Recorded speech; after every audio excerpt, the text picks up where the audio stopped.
Welcome to Verde's Folding Chair, a podcast about making space at the table for Black, women, and independent writers. Verde's Folding Chair is about making space for our voices, existence, and lived experiences.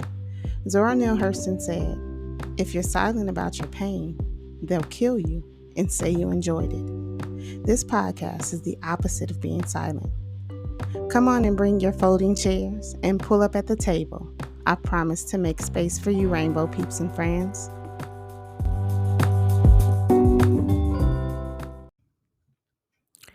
Brittney Griner. After 294 days, Brittney Griner is finally free, y'all. God is good. Amen and ashe. If you're a listener of the podcast, you know this is the pre-segment of the show where we talk about our sister, our friend, our Olympic gold medalist winner, our freedom fighter, and our WNBA superstar, Brittney Griner. BG. It is my absolute pleasure to discuss her release on today's show. I woke up to the news on Thursday morning, December 8th, with a text from my best friend, Scoops, telling me our girl BG had finally been released. Now, y'all know this show is about, for, and dedicated to Black women. So, let's talk about the class personified BG's wife, Sherelle Griner, demonstrated throughout this entire ordeal. Sherelle Griner, a newly graduated law school student from North Carolina Central School of Law in Durham, North Carolina, HBCU, she worked tirelessly to bring her wife home.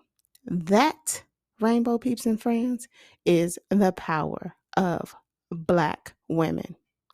Welcome home, BG.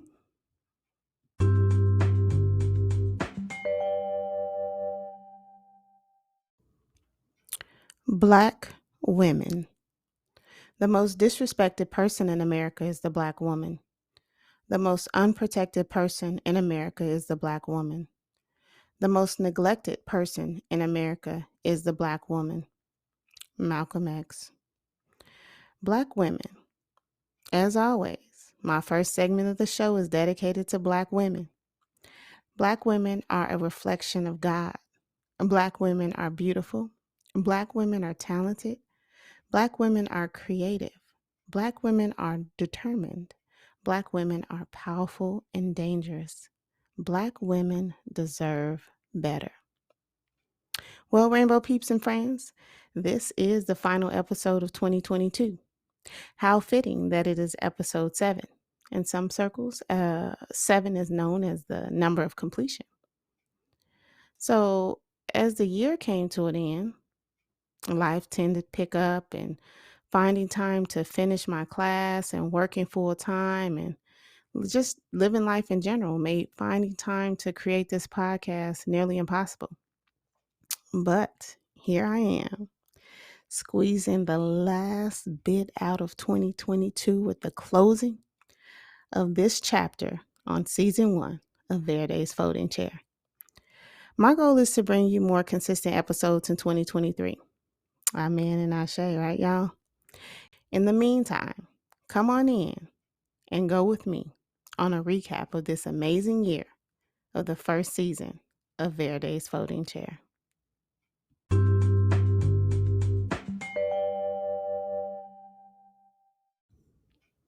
All right, let's start with episode 1 of season 1 of Verde's Folding Chair. This episode was all about me and my introduction into the podcasting world. Verde's Folding Chair is all about making space at the table for more voices like mine, Black, queer, and women. Episode 2 was dedicated to our girl Brittney Griner and her wrongful Russian detainment. It was still early in our learning of her wrongful detainment. This episode was created in early June, and Griner had already been detained in Russia for about 4 months, with very little news coverage about her situation. The lack of attention being given to her situation was deplorable. In episode 3, I discussed Jada Pinkett Smith and Monique, 2 Black women being dragged through the social media mud, being viciously attacked and dogged out for their imperfections. Brittney Griner had been locked away in Russia for 141 days when this episode was released. And I was one black woman who was tired of sitting back and quietly watching the way the world treats us as if we have to be fucking perfect in order to receive grace. I was done reading the bullshit, the hate speech, the anti black woman speech. Must black women be perfect and without flaw in order to be protected and respected? Who protects black women? In episode 4, I had the pleasure of having my very first guest on Verde's folding chair. A super special guest to me, and someone who is exemplary in everything she does. The talented and inspiring Carmen Nicole Cox Esquire, a liberation attorney out here doing the Lord's work and using her power to free our people from the new Jim Crow, among other things. To support Carmen and her nonprofit organization, A Justice Instrument, you can click that follow button on IG at Carmen, the number 4, Liberation. Brittney Griner was still wrongfully detained in Russia, and it had been 141 days when this episode aired. Episode 5 is one of my favorite episodes because my wife and I discussed our first ever trip to the motherland, Accra, Ghana. On this episode, we talk about the trips we took inside and outside of the city of Accra, the foods we got to experience, the beautiful people, and also dispelling some of the myths that continue to circulate about the continent.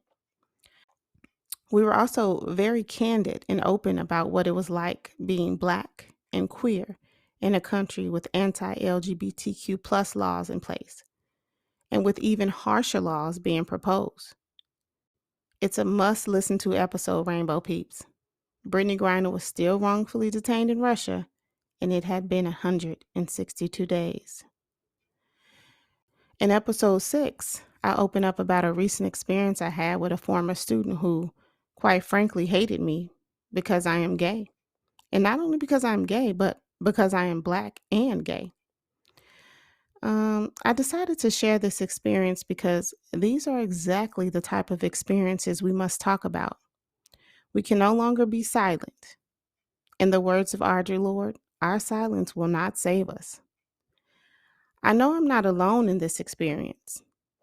And this is exactly why Verde's folding chair exists. Many people think being hated for being openly gay is a thing of the past, when it is not. And I know if you are queer, if you are in the community at all, you might think that that is an outrageous statement to make. But you'd be surprised that some people actually believe that we have gotten past and overcome. Being Black, being queer, being me is something I cannot and will not change for anyone, not even in my career. So, on this episode, I take a moment to be vulnerable about hate crimes that were committed against me by my student as a teacher. That's a lot to even say, right? And also, Brittney Griner was still wrongfully detained in Russia. It had been 233 days. As I conclude season 1 of episode 7 of Verde's Folding Chair, I must say I'm extremely proud of myself. One, for stepping out of my comfort zone and putting myself out there. I am the true definition of an awkward Black girl. The awkward Black girl Issa Rae portrayed on her internet series, I so connected with that character, which is why I am a true fan of Issa Rae today. I felt seen. Another reason I'm proud of myself is because even with the challenges of life, I stuck with it. Podcasting is not easy and it's quite time consuming, y'all. So in the future, I hope to continue to strengthen myself as an artist within this arena by having more guests on the show. It's time for me and all of my introverted awkwardness to make space at the table for Black women out there who are dope as fuck doing dope shit. So if that's you or you know someone who fits this criteria, holla at me.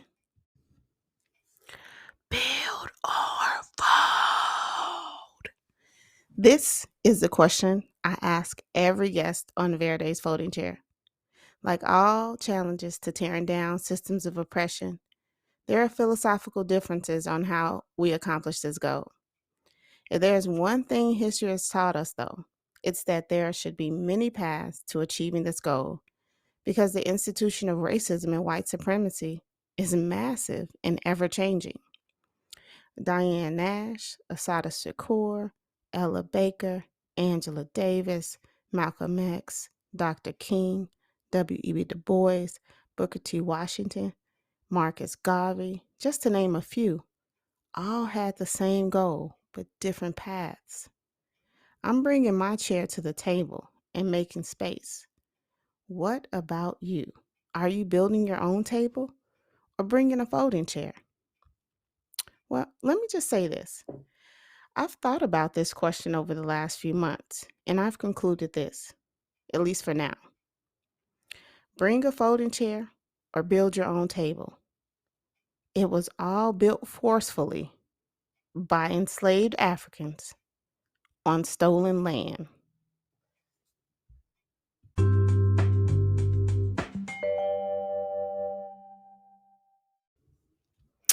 Rainbow Peeps and Friends, this is the segment of the show on readings and ruminations and my ever growing TBR list and what I'm reading. Before I jump into that, though, let me just say this. I recently finished my last and final class in the UC Berkeley Creative Writing Program. I am so excited and proud of this accomplishment. Woo woo.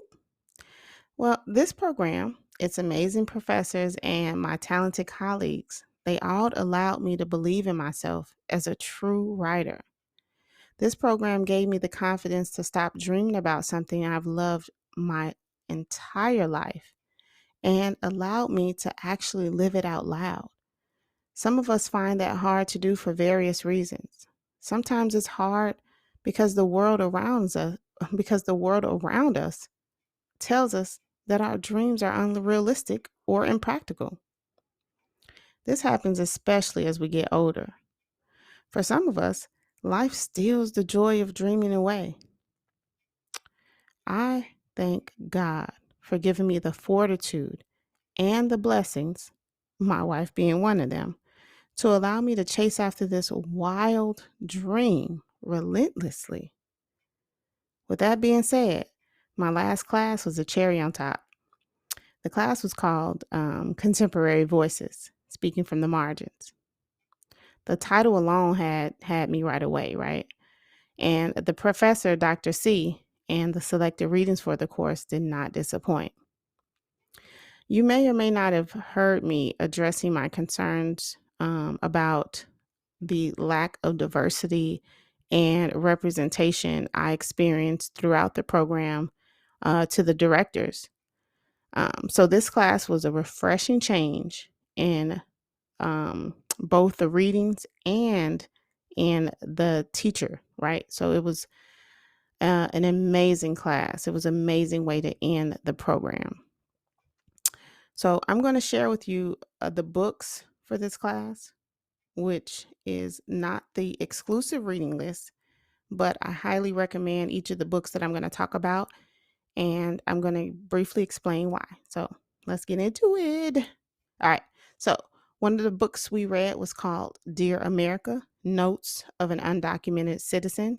And this is written by Jose Antonio Vargas. I recommend this nonfiction book because the author, he documents his life, his experiences living in America as an undocumented citizen. This story is incredibly important in humanizing and also tearing down the stereotypes that circulate about our undocumented American citizens. It is especially important because it is told from a firsthand account, which many of us aren't privy to hearing directly from these marginalized voices. So I highly recommend this book. The next book we read in class is Interior Chinatown, written by Charles Yu. This book discusses the Asian American stereotypes and tropes we are often audiences to, but may not even recognize them because they happen so often they seem normal to us, even though they're highly offensive and racist. He also discusses and tackles the issues about assimilation and feeling invisible as an Asian American. The next book we read in class is called Sold, and it is written by Patricia McCormick. It's a YA novel about the sex trafficking crisis in Nepal, but it also sheds light on the sex trafficking crisis happening around the world and in our own cities and in our own backyards, really. As one of my classmates pointed out, though, this was the only story we read in class that wasn't written by the people who the story was about. Because Patricia McCormick is a white woman, she's writing from the voice of a South Asian Nepalese girl. And I think that that does have an impact on the ending of the story. Even though in class we learned more about McCormick's motivation for the ending, it's still debatable. Yet, I think it is a story worth reading and one that will stick with you as it will with me. Finally, there was The Sandchild, and this one was written by Tahar bin Jalon. Hopefully, I'm pronouncing that correctly. And it was translated by Alan Sheridan. The story takes place in Morocco and deals with gender identity, sexism, as well as colonialism. A book that may have been considered ahead of its time since it was published in 1985, but it is truly timeless. Let me just slide in a book I just finished reading, even though it wasn't for this class, and it's called The Door of No Return, and it's by Kwame Alexander. And the one I'm currently reading right now, also called Uphill by Jamil Hill, who I'm absolutely, I absolutely adore her, right? But I'll be discussing these two books in my next episode. In the meantime, happy reading, Rainbow Peeps.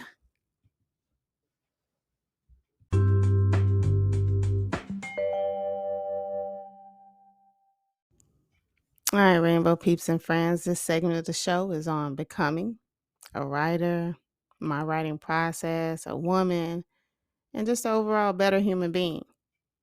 Slow and steady does indeed win the race, Rainbow Peeps and friends.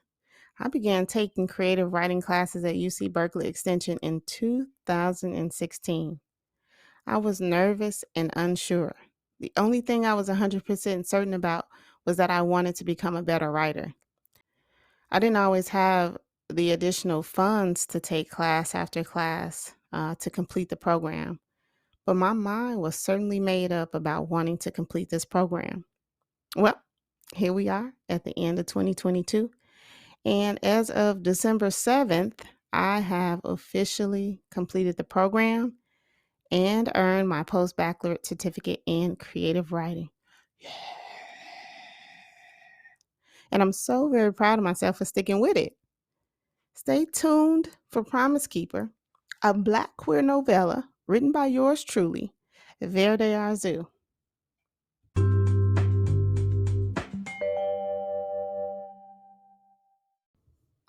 All right, so this segment of the show is Rainbow's Corner. It's where I read my works, I discuss themes and characters, plot, etc. from my books and my stories and my works in progress. Happy birthday to ya. Happy birthday to ya. Happy birthday. Happy birthday, Rainbow. Rainbow, a Black queer novella written by yours truly, turned 3 years old on December 10th of 2022. In celebration of this momentous occasion, I will share a few unknown facts about my first published work. These are facts which have never been shared before. All right, so fact number one. In the story, the students on the bus, they shout out, "Franklin forever." This is actually my way of paying homage to two greats. The first one is one of the greatest historians to ever walk this side of the earth, Dr. John Hope Franklin. He is a graduate of Fisk University, class of 1935. If you have never heard or read any of his published works, please do yourself a favor, okay? The second one is the Fisk University itself. Fisk is where I earned my undergraduate degree, and I will forever be grateful for the maturation process that took place for me during my time at Fisk. At Fisk, we proudly declare Fisk forever. So in the book, we say Franklin forever in dedication to Dr. John Hope Franklin, and it's really a play on Fisk forever. Another fact about Rainbow is that one of the main characters, Melanie, is named in honor of our dear Fiskite, Melanie O'Brien, class of 2006, whose life was tragically ended when she was hit by a drunk driver. Fisk is a family, and her loss broke our hearts to the core, and Melanie will never be forgotten. Fact number 4 in the story, Taylor and Melanie meet on a bus ride to the Millions More March. During my time at Fisk, I actually took a school organized bus trip to DC for this historic 10th anniversary celebration to the Million Men More March. The trip left a lasting impression on me. And although I didn't meet anyone, I didn't fall in love and all that stuff. That came much later. Wink, wink. Anyway, so those are a few fun facts about Rainbow, a Black queer novella. Now, I'll read a small excerpt from the book. And yeah, that's what I'll do. So I'm going to start here at one of the scenes in the story where Taylor is really struggling with her identity, and she's struggling so much she pushes Melanie away, and Melanie goes away, right? But Taylor doesn't expect the response that Melanie gives her to being pushed away. So I'm going to start reading there. It was a crisp and clear late afternoon on the campus. The sun was almost gone from the sky. Its fading presence pulled in the tall buildings' shadows. Leaves were falling, some blowing across the gray concrete in a hurry. Their bright orange, yellow, red, and green litter brought a hot cider apple pie fleece throw feeling to the campus. Jackets, sweatshirts, hats, and skull caps adorned my classmates' bodies. Some walked like it was rush hour. Others sat in the grass like it was summer. There were those who walked like they had no place to go, and a trio played ball on the well-watered grass. I was leaving another grueling practice. All I wanted to do was hit the shower and then my bed. I thought about the term paper I had to write before next week, the math test I had coming up, and our next game against a top-seeded team. Would I be able to start this game? Hell, would I even get any real minutes? I walked with Jay-Z blasting through my headphones, the hood of my oversized hoodie pulled over my head. Before I knew it, I'd bumped into two women who seemed attached at their hips. Embarrassed, I began to apologize profusely and helped one of them pick up the books I caused her to drop. The evening's air was crisp and cool, but when her face settled into my view, I felt like hot lava ran through my insides. I whipped the hood from my head. Melanie? My eyes darted between the both of them. Williams? Hey, Dawson. Williams greeted me with a smile and a nod. Don't sweat it. She put her arm back around Melanie. I shoved the last book into Melanie's hands. She avoided my eyes. What are you up to, Melanie? I grilled through clenched teeth, trying to stay calm. I haven't seen you around in a while. Been busy, she replied sharply, looking up at Williams with a smile. Dawson, go home and get some rest. We don't know if Macklemore will be ready, so you gotta be, she instructed, oblivious of my focus on Melanie. Yeah, I said dryly, my eyes still focused sternly on Melanie. They moved past me, William's arm comfortably around Melanie's shoulder, pulling her in tight. I stood and watched them until they were out of sight. I couldn't get home fast enough. My hands trembled. I could barely get the key into the lock. Inside of my apartment, I threw my book bag across the small living room floor, where it slid and slammed against the wall with a bang. I put a frozen dinner in the microwave, but I lost my appetite. I sat on my love seat and watched the meal grow cold on the round coffee table. Finally, I decided a shower would help calm my nerves. Still, my mind raced there. What was Melanie doing with Raquel Williams, my teammate, the starting power forward on my team? I paced back and forth in my bedroom. Everyone knew Raquel Williams, our dub. She was known for her triple doubles. Williams was all but guaranteed a first round draft pick into the WNBA. She dominated at her position, in our division and across the nation. She was open and unapologetic about dating women, and she dated a bunch. Tall girls, short girls, blondes and brunettes, thick girls and skinny girls. She didn't seem to discriminate. I'd seen her walking with her arm draped around so many shoulders, like I'd seen her do with Melanie. Each time the girl looked like she believed she was the only girl in Williams's world, the same way Melanie had looked. Was she serious? Was she just going to go from sleeping with me to the next available basketball player on my team? The more I tried to make sense of things, the more upset I became. I lay down on my bed because, regardless of my emotions, my body was sore and tired. I needed to rest. But there I was, restless. I couldn't slow my mind. I had to talk to her. I had to know what she thought she was doing with my teammate. Upset and desperate for answers, I reached for my cell phone and called her. The phone rang so many times I thought I'd get her voicemail. Finally, she picked up. Hello?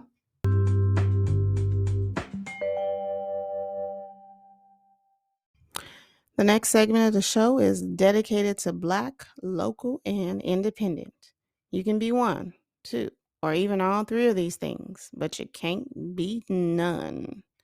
Today, I want to send some love to Chef D of Word of Mouth Catering. Let me tell y'all something. This man can cook. Some of my favorites from Chef D include his well-known fried turkey, which is how I was originally introduced to his cooking. However, his menu also includes delicious entrees like hickory and cherry wood smoked ribs, garlic stuffed grilled tri-tip, finger licking good buttermilk fried chicken, and cayenne cornmeal fried fish fillet. Is your mouth watering yet? Dee's Word of Mouth Catering takes pride in delivering entrees inspired by fusing Southern fare with local Sacramento produce. To learn more about Word of Mouth Catering, go to dwomcatering.com. That's dwomcatering.com. This is where you can learn more about cooking classes that he hosts, event planning, and even his online store where you can purchase Chef D's original all-purpose seasoning. When you holler at Chef D, do me a favor. Tell him Verde Arzu sent you so I can get another one of those complimentary sweet potato pies I received with my with my Thanksgiving meal back in November. That pie was divine.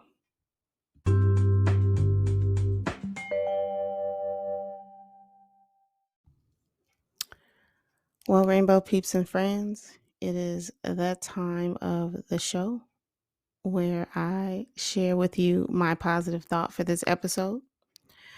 The quote that I'm going to share with you today is from, well, it's not from this book, but it was inside of the book, The Door of No Return by Kwame Alexander, which I will talk more in depth about in my next episode. I've seen this quote many times, and maybe you have too, in its various forms. However, when I saw it while reading this book, it really stood out to me, and I'm going to share it here with you all. Until the lions tell their side of the story, the tale of the hunt will always celebrate the hunter. It's an African proverb. All right. I just want to say that is what my imprint Rainbow Editions LLC does. And that is what this podcast is all about and what it does. It tells the story of the hunt.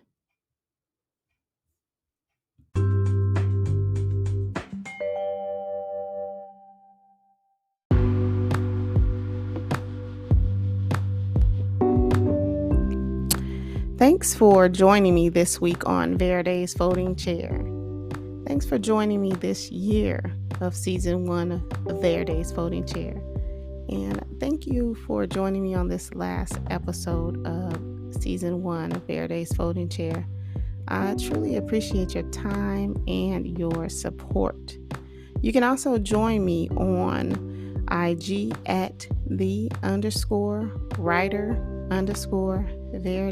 _Arzu, on Twitter at Verde _Arzu, and on Facebook at the writer Verde Arzu. I'm also on TikTok, y'all, at Verde _Arzu. You can also find a copy of my book, Rainbow, a Black queer novella, and other rainbow merch on my website, verdearzu.com.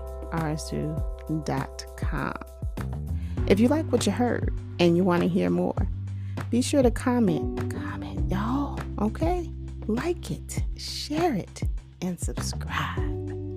I appreciate you, rainbow peeps and friends. And remember, if they don't give you a seat at the table, bring a folding chair. Happy New Year. Thanks for listening. Peace, love, and rainbow.